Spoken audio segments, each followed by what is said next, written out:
देखते हैं article 3। Article 3 क्या कहता है? आर्टिकल 3 है राज्यों का गठन या फिर सीमा या फिर नामों में परिवर्तन हम कर सकते हैं।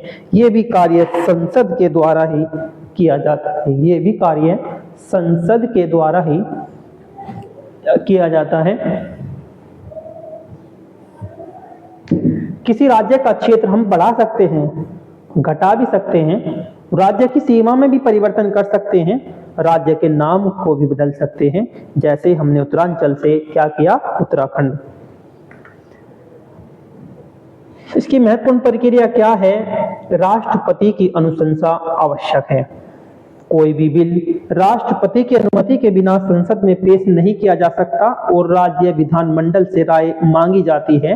राष्ट्रपति संबंधित राज्य के विधानमंडल को बिल पर अपनी राय देने का अवसर देता है। लेकिन इस बात को नोट करें कि राज्य की राय बाध्यकारी नहीं है कि माननी जरूरी है। संसद चाहे तो उस राय से असहमत होकर भी बिल पारित कर सकती है और कानून पारित होने के बाद राज्य का गठन, क्षेत्र, सीमा, नाम ये बदल सकते हैं। क्या आर्टिकल 3 के अंतर्गत कोई राज्य में परिवर्तन हुआ है? जी, ये बिल्कुल हुआ है। अब देखते हैं, इसके उदाहरण देखते हैं। नया राज्य बना। अब 1953 में आंध्र प्रदेश बनाया गया। कहां से बनाया गया? मद्रास राज्य से बनाया गया। आंध्र राज्य अधिनियम 1953 से, और फिर 1960 में बना महाराष्ट्र और गुजरात। कहां से? बम्बई से बनाया गया। बम्बई पुनर्गठन अधिनियम 1960। 1966 में हरियाणा बनाया गया। पंजाब राज्य से काटकर बनाया गया, हटाकर बनाया गया वहां से, तो पंजाब पुनर्गठन अधिनियम 1966 से। उसके बाद 1971 में बनाया गया हिमाचल प्रदेश। ये कहां से बनाया गया? हिमाचल प्रदेश केंद्र शासित प्रदेश से राज्य बना था। और फिर 2002 में क्या हुआ? 3 राज्य बना दिए गए 2002 में। पहला झारखंड बना। कहां से बना? ये बिहार से बना। और उत्तराखंड तब उत्तरांचल था, अब इसे उत्तराखंड कर दिया गया है। ये उत्तर प्रदेश से बनाया गया था। और फिर ये छत्तीसगढ़ बनाया गया था। कहां से? मध्य प्रदेश से। 2014 में बना है तेलंगाना आंध्र प्रदेश से बना है। आंध्र प्रदेश राज्य से बनाया गया है। आंध्र प्रदेश पुनर्गठन अधिनियम से बनाया गया है। अब थोड़ा सा इसके अंतर समझते हैं, जो हमारे आर्टिकल 2 और 3 है, क्या इनके उद्देश्य हैं। आर्टिकल 2 में हम पढ़ते हैं कि नए राज्यों का प्रवेश, गठन, और वहीं आर्टिकल 3 में क्या पढ़ते हैं? जो मौजूदा राज्य हैं, मौजूदा राज्य का पुनर्गठन। राज्य की स्थिति, राज्य के बाहर का क्षेत्र, और वहां पर आता है आर्टिकल 3 में राज्य के भीतर का क्षेत्र। उदाहरण के तौर पर अगर देखें, ऐसे मतलब सिक्किम, गोवा, और जो मतलब अभी ये तेलंगाना या फिर झारखंड, उत्तराखंड, ये इस तरह से। और संबंधित जो अनुसूची है, पहली अनुसूची से संबंधित अनुच्छेद 2 का है और पहली अनुसूची का संबंध अनुच्छेद 3 से है। शक्ति की बात करें तो संसद के पास शक्ति होती है। संसद के पास ये शक्ति होती है। आर्टिकल 2 के भी और 3 के भी संसद के पास ये शक्ति होती है। तो इस संबंधित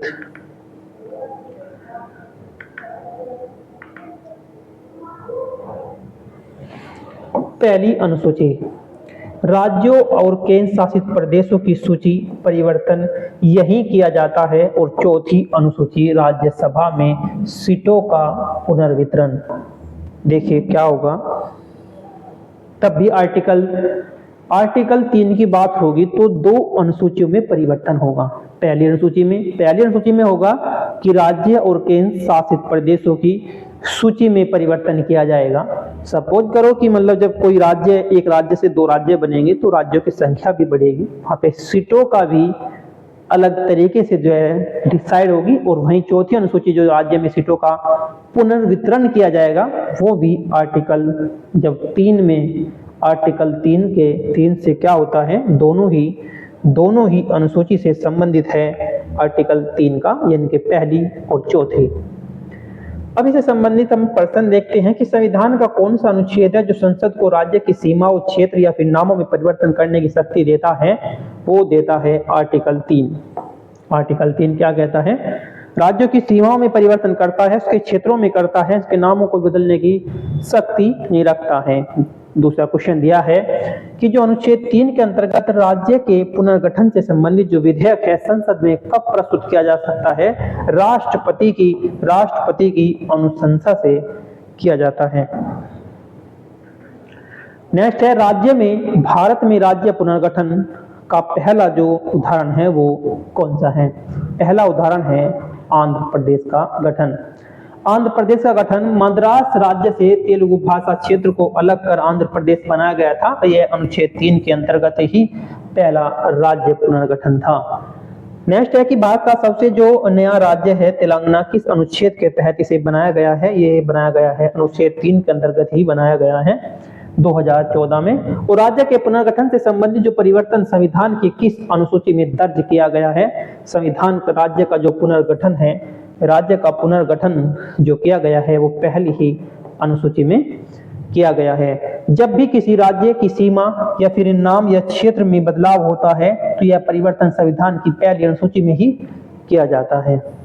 अब आर्टिकल देखते हैं 4। आर्टिकल 4 क्या करता है? आर्टिकल 4 का काम है कि 2 और 3 के अधीन बनाए गए कानूनों से संबंधित प्रावधान। क्या प्रावधान? अनुच्छेद 2 या 3 के अंतर्गत जो भी कानून संसद बनाएगी उसमें संविधान की पहली और चौथी अनुसूची में आवश्यक संशोधन करने का प्रावधान शामिल किए जा सकते हैं। और यह संशोधन संविधान संशोधन 368 नहीं माना जाएगा। देखिए इसमें क्या है, और जो आर्टिकल हमारा 2 और 3 के अंतर्गत जो कानून संसद बना रही है यह संविधान संशोधन 368 नहीं माना जाएगा। बिंदु क्या है? संबंधित अनुच्छेद 2 और 3 से संबंधित इसके जुड़े हुए हैं। उद्देश्य है कि नए राज्यों का गठन या मौजूदा राज्यों में बदलाव करते समय आवश्यक अनुसूचियों को अपडेट करना। संविधान संशोधन की आवश्यकता नहीं है। इस प्रक्रिया के लिए अगर ये प्रक्रिया बनानी पड़ रही है कि संसद को, तो इसमें जो आर्टिकल हमारा 368 है उसकी आवश्यकता नहीं है। संबंधित अनुसूचियां यानी कि पहली अनुसूची राज्य और केंद्र शासित प्रदेशों की सूची से संबंधित है, इसलिए परिवर्तन होता है। और चौथी अनुसूची का में क्या होता है, इसमें सीटों का वितरण के लिए किया जाता है। और सरल शब्दों में अगर हम इसे समझ दें तो जब संसद अनुच्छेद 2 या 3 के तहत नया राज्य बनाती है तो उसकी सीमा में भी बदलाव होता है, तो संविधान की पहली और चौथी अनुसूची में भी बदलाव करने पड़ेंगे। यह बदलाव संविधान संशोधन नहीं माना जाता, तो बल्कि यह साधारण विधेयक से किया जाता है। अब 1956 में क्या हुआ कि राज्य का पुनर्गठन अधिनियम आया। आर्टिकल 3 के तहत पहली व चौथी अनुसूची में परिवर्तन बिना अनुच्छेद 368 के किया गया। और उसके बाद में 1975 में जो सिक्किम भारत का राज्य शामिल हुआ वो आर्टिकल 2 में, वो भी सिक्किम को पहली अनुसूची में जोड़ा गया था। राज्य की सीटें बदली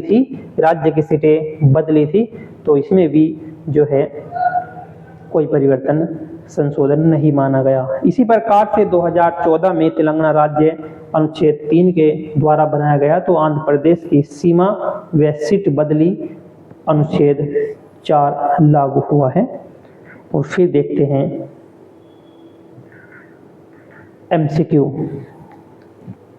संविधान का कौन सा जो अनुच्छेद है जो यह स्पष्ट करता है कि अनुच्छेद 2 और 3 के अंतर्गत किए गए संशोधन संविधान संशोधन 368 नहीं माने जाते। वो आर्टिकल है 4।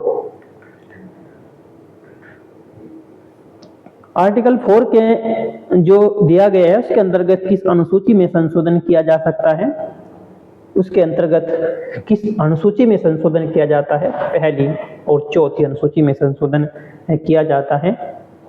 राज्य गठन या पुनर्गठन के बाद राज्य की सूची पहली अनुसूची और राज्यसभा की सीट चौथी अनुसूची में संशोधन किया जाता है। और राज्य पुनर्गठन के लिए बनाए गए कानूनों को संविधान संशोधन नहीं माना जाता। किसमें कहा गया? क्योंकि यह आर्टिकल 4 के अधीन है।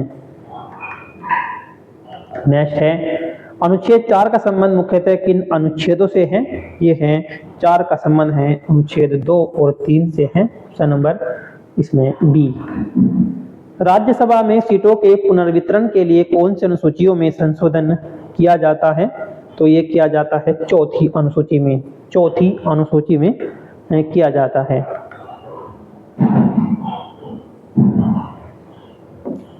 अब देखते हैं जो हमारे अनुच्छेद 5 दिए गए हैं। हमारे जो 5 है ये नागरिकता से संबंधित है। 5 से 11 जो आर्टिकल हैं सभी के सभी भारत की नागरिकता से संबंधित ये प्रावधान है। इन्हें देखते हैं।